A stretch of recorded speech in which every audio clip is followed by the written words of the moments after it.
follow the journey of 4 brand new shooters as they receive world-class firearms training for the very first time. This is Ruger American New Shooter Academy.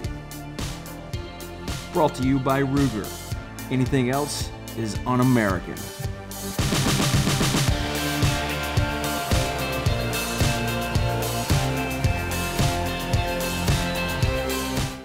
So, not very long ago, about 6 hours of training ago, put a gun down in front of Cary and she made some weird, scary noise because she was really reluctant to touch the gun, and this was so foreign to her and scared to death. Very quiet and just kind of thinking a lot and making just very, very careful on everything, which is a good thing whenever you don't know what you're doing and you're handling a firearm. All right, why am I stuck? Well, overall, I thought the learning process was super fun, and we all saw so much progress, so I thought that was really awesome. Now she has become kind of more of a leader in the group. Cary is really self-aware. Never once was I feeling like I was in danger or threatened or scared. I felt like the whole time it was just a really awesome learning process, and Daniel explains everything so well and demonstrates everything so well. And then is very good at giving cues specific to that person and how they should kind of tweak, because we all do things differently. We're all making different mistakes. So I felt very comfortable actually with the whole training process. She understands when she does something really good, and she understands like, wow, I can't believe I did that. Let me just take a break and reflect about how silly that was and regather myself and get back in. And she's not afraid to use those experiences, the good and the bad, to help. Like today when Asia came out and she was the newest of all, and start feeding her everything that she's learned, what she struggled with, what Cary struggled with yesterday, and what Asia is probably going to encounter and how to deal with it, so Asia doesn't even have to do that. So she's kind of already taken the role we see a lot in the firearms community of more experienced shooters. Even though she only has a little bit more experience, that little bit more experience is valuable, and Cary sees that, and she's handing it off to Asia. My first round was all over the place, so that was like a total 180 for me, so that was awesome. And I felt like every little drill just helped that little bit more, so it was positive all the way up. Cary needs to work on the second I drop in something that's a bit different than the system that she's developed in her head for the shot process or the process of taking an accurate shot or building speed, everything we're doing. Whenever I drop something new into that, something that she hasn't done before or add a different complexity, that the wheels come off immediately. But then I have a little talk with her and explain what just happened, and she figures it out. Daniel was absolutely awesome. He is super patient. Oh, you need to leave your ego at the door, and that's something we say at CrossFit all the time. You'll hurt yourself if you don't. So, or someone else. It's the same thing here. You got to leave it at the door and be open to criticism. Listen to the professionals, and already it's shown us that we can improve so quickly if we listen to it. We're just sponges and absorb it all.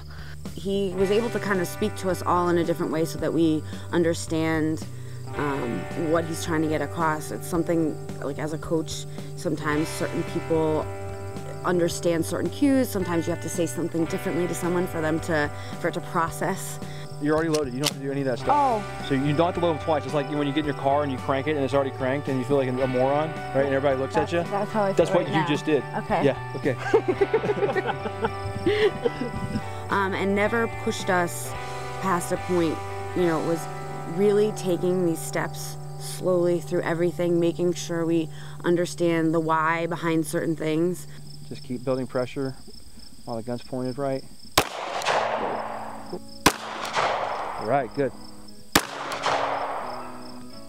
1 pound at a time. Don't get lazy on me. Don't quit. Make it perfect. Don't move the gun.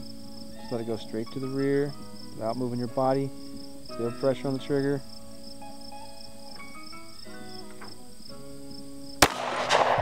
All right. That was awesome. Nice job. That was really good. Hey. That was a huge difference. How'd that feel? Yeah, that was awesome. That was really good. It was definitely hard to just be really slow with it, but it was good. It was good. Yeah. I'm proud of that. There was a couple points where my shots got a little bit off, and it's kind of like what Daniel said, you know you're capable, you can be super accurate. You just have to make sure everything's dialed in and you're totally focused on it. Cary, you're so good. One of the questions you posed to me when I first got here about, I think I've brought this up a few times, but if there's a gun on the table and there's an altercation going on, and my first thought was like, I don't even know if I would grab that gun because I don't know what to do with it. And I think that's really interesting, because that could protect you or protect someone else, and why wouldn't you want to know that? You know, being familiar with gun safety and comfortable handling a gun doesn't mean you have to be going out and shooting all the time, or I don't think that it you know, insinuates that you're a violent person at all. You could save someone's life or help a situation. So I think getting proper training is really important, because you never know when you could be in a situation like you described, or any sort of hypothetical that we were talking about this weekend. If a child presented me with a gun, I think no matter what, I would have taken it away from them. But now I'm way more comfortable saying, okay, I'll know how to unload this gun, or know if it's loaded, and know how to, you know, be comfortable handling it myself. And again, I want to continue to try and hone in on that skill and keep it fresh, so that I'm never in a position where I feel like, you know, there's any reason I couldn't handle a gun or be comfortable dealing with a situation like that. Advice I would give to someone that's on the fence about learning how to handle a gun, I would say, why not? There's really, I think that the cons outweigh the pros, because you can only be putting yourself in a position to help a situation or help yourself. I think not knowing just puts yourself and other people at risk. Gun.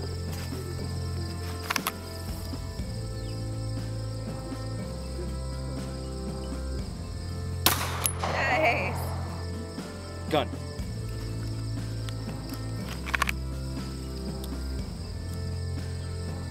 Sights on there, 1 pound at a time. Nice, Cary. Right, back off the trigger, back in hold. Gun.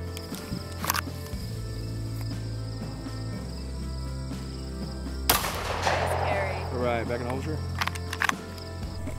I definitely feel, by knowing these things, I feel more empowered. I think being at home by myself, if Jay wasn't around, I feel more empowered. And again, you know, if we start a family, like, knowing that I could.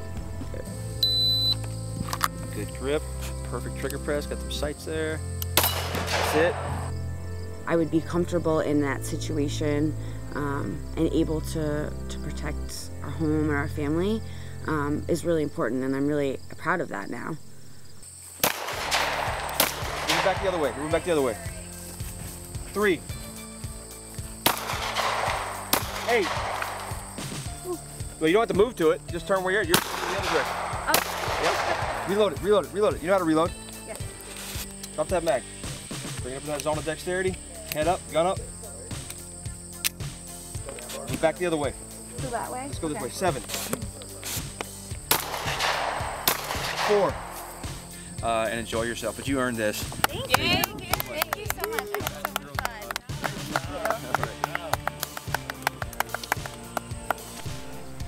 fun. Getting comfortable with guns, and again, feeling that I would be in a position to help someone or help myself. Just that empowerment is really, really important. And then meeting Daniel and everyone here was it was fun. It was a lot of fun. And being with Jay, it was definitely special to be here with my husband, so. Nice. You probably get to rack it again too. Throwing it down.